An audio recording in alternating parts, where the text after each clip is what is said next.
आप बोलेंगे आएगी कहां से? बहुत आसान है, हिंदुस्तान के बजट को उल्टा कर दो, आ जाएगी। अभी जो नेताओं पे खर्चे हो रहे हैं ना, ये खर्चे नेताओं के घटा के शिक्षा पे करने लगो, व्यवस्था हो जाएगी। राष्ट्रपति का 1 साल का खर्चा 27 करोड़ का है, एक दिन का 7.5 लाख रुपए का है। क्यों होना चाहिए इतना खर्चा राष्ट्रपति पे? प्रधानमंत्री का खर्चा 1 साल का 25 करोड़ का है, उप प्रधानमंत्री का अगर पोस्ट हो जाए तो 22 करोड़ का है, सारे मंत्रियों का 850 करोड़ का है, मुख्यमंत्री और राज्यपालों का मिला दिया जाए तो 77,000 करोड़ का है, और सारे के सारे कर्मचारियों का और पब्लिक सेक्टर और सबका इकट्ठा जोड़ दिया जाए तो 3.25 लाख करोड़ का है। ये खर्चा इतना क्यों होना चाहिए? जब आपके सबसे गरीब आदमी को एक दिन में 20 रुपए नहीं है खर्च करने को, और राष्ट्रपति पर एक दिन में 7.5 लाख रुपए खर्च हो, इससे बड़ा अपराध क्या होगा? क्राइम क्या होगा? क्यों होना चाहिए इतना खर्चा? जब इस देश का राष्ट्रपिता झोपड़ी में रह सकता है तो राष्ट्रपति क्यों नहीं रह सकता? इस देश के लोगों की उंगली पकड़कर आजादी दिलाने वाला महात्मा गांधी, मोहनदास करमचंद गांधी अगर झोपड़ी में रहकर आजादी दिला देता है तो आजादी के बाद के नेता झोपड़ियों में क्यों नहीं रह सकते? क्यों इतना खर्चा होना चाहिए उनके ऊपर? और हमारा यह कहना है कि हमारे बच्चे अगर म्युनिसिपैलिटी के स्कूलों में पढ़ सकते हैं तो नेताओं के बच्चे क्यों नहीं पढ़ने चाहिए म्युनिसिपैलिटी के स्कूलों में? उनके बच्चे अमेरिका और यूरोप में क्यों जाने चाहिए? हमारा इलाज अगर सरकारी अस्पतालों में होता है तो मंत्रियों का इलाज क्यों नहीं होना चाहिए सरकारी अस्पतालों में? वो क्यों एम्स में भर्ती होते हैं? उनके कोई विशेष अधिकार हैं इसलिए ना, हम तो विशेष अधिकार खत्म करना चाहते हैं।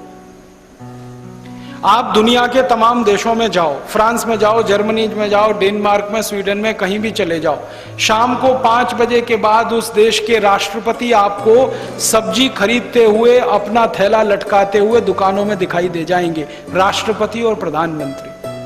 भारत में क्यों नहीं हो सकता? साधारण आदमी की तरह जिंदगी क्यों नहीं बिता सकते? उनको जेट सिक्योरिटी क्यों चाहिए? वो कहते हैं जी इनको मरने का डर है, तो मरने का डर है तो राजनीति में क्यों आए? घर में बैठो। अगर इतना रिस्क नहीं ले सकते तो किसने कहा था पॉलिटिक्स में आने के लिए? घर बैठो ना, अपना धंधा करो, बिजनेस करो। हमारे यहां तो जिन लोगों को मरने का डर नहीं था वही लोग राजनीति में आए थे। भगत सिंह, ऊधम सिंह, चंद्रशेखर, जिनको मरने का ही डर नहीं था, जवान जिंदगी को दांव पे लगा देने का डर नहीं था, वही पॉलिटिक्स में आए थे। तो आजादी के बाद मरने का डर क्या है? सिक्योरिटी पर इतना खर्चा क्यों?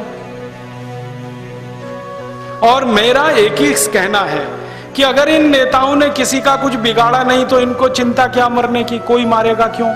और अगर इन्होंने बिगाड़ा ही बिगाड़ा है तो इनको क्यों नहीं मार देना चाहिए? क्यों जिंदा रखना?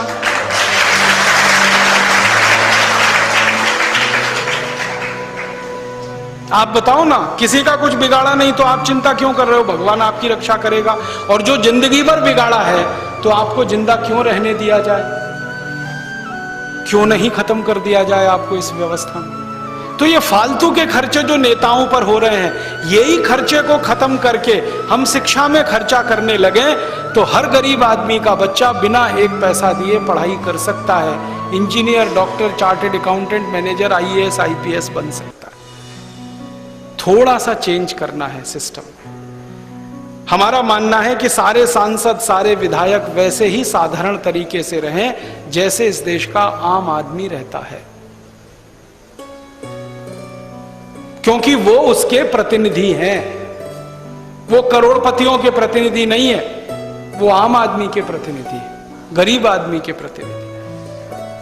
तो हम ये परिवर्तन चाहते हैं और हमारे ये सारे के सारे उद्देश्य एक ही बात को कहते हैं कि हम व्यवस्था में परिवर्तन चाहते हैं, सत्ता में नहीं। सत्ता में कांग्रेस रहे या बीजेपी, हमको कोई फर्क नहीं पड़ता। हम चाहते हैं ये सिस्टम बदलना चाहिए, नया सिस्टम आना चाहिए। और वैसे भी ये सिस्टम जो चल रहा है ये कॉलोनियल है, अंग्रेजों का दिया हुआ है।